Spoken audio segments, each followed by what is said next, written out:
আরও একবার মুসলিম দেশের সঙ্গে প্রতারণা বিশ্বকাপে। এর আগেও ফিফা বিশ্বকাপে মুসলিম দেশের বিরুদ্ধে এসেছে সিদ্ধান্ত। এবার সেই সিদ্ধান্ত এলো আর্জেন্টিনার পক্ষে, যাতে ভুক্তভোগী আফ্রিকার মুসলিম দেশ মিশর, যেখানে যে ফাউলে মিশরের হলো গোল বাতিল, সেই ফাউলেই গোল দেওয়া হলো আর্জেন্টিনাকে। মুসলিম দেশ মিশরের সাথে হওয়া অন্যায় নিয়ে থাকছে প্রতিবেদনা। প্রথমে ইরান, এরপর সেনেগাল, এবার ফিফার সর্বশেষ শিকার মিশর। বিশ্বকাপে সব শত্রুতা যেন মুসলিম দেশের উপরই, আর সেখানেই ভুক্তভোগী এই দেশগুলো। যেখানে তাদের উপর হওয়া অন্যায় এড়িয়ে যাওয়া হয়, তখন অন্ধের মতো চোখ করা হয়, অথচ পান থেকে চুন খসলেই দেওয়া হয় শাস্তি। আর্জেন্টিনা ও মিশর ম্যাচে ছিল নাকি? মিশরের বিপক্ষে শুধু আর্জেন্টিনার 11 জন খেলেনি, খেলেছে রেফারি, খেলেছে পুরো ফিফা, যেখানে ভুক্তভোগী আরো এক মুসলিম দেশ। 2-4 মেলালে দেখবেন এই দৃশ্য নতুন নয় মোটেও। অথচ দিনটা মিশরের জন্য ইতিহাস রচনা করার একদিন হওয়ার কথা ছিল। শুরুতে হেডে 1 গোল, এরপর জিকুর দারুণ কাউন্টার অ্যাটাক থেকে গোল, কি ছিল না মিশরের।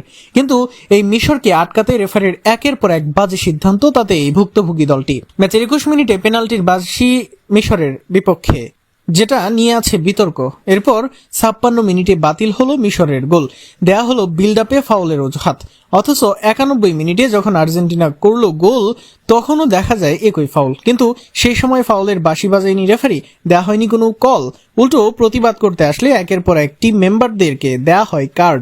মুসলিমদের সাথে এমন আচরণ নতুন নয়। এর আগে ইরানকে বিদায় করতেও প্রচারণা চালিয়েছে আমেরিকা, যেখানে শেষ মুহূর্তে বাতিল হওয়ায় ইরানের গোল।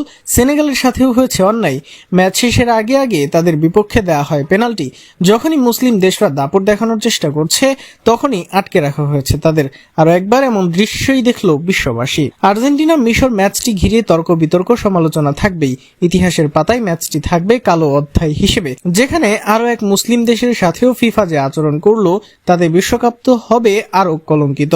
আরো একবার প্রশ্নবিদ্ধ হলো আর্জেন্টিনার জয়। একই সাথে মুসলিম দেশের সাথে এমন আচরণে যে মুসলিম বিশ্বে আসবে নিন্দার ঝড়, তাতেও রইল না সন্দেহ।